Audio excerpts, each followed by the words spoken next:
जति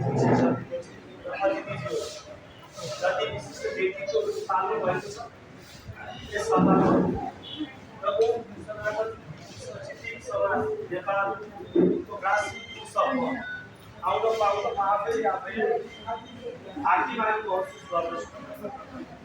साक्षीले आज माता झाँक्री साधु सन्तमन्त्र आज गुरुहरूको अगाडि बसेर बोल्न पाउँदा विशिष्ट व्यक्तिको गुरुहरूसँग बसेर समयले गर्न पाउँदा काँधमा साथमा साथ आउने दिनहरूमा सँगै एकबद्ध गरेर जान पाउँदा त्योभन्दा खुसीको कुरा र त्योभन्दा हर्षको दिन सायद यो संसारमा अरू छैन।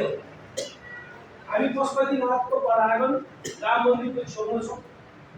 साँच्ची नै यहाँ बसेर बोलेका कुरा साँच्ची नै एउटा इतिहासको छुट्टै एउटा रहिरहने छ कि आज यहाँबाट किन बोलिरहेको छ यो शब्दले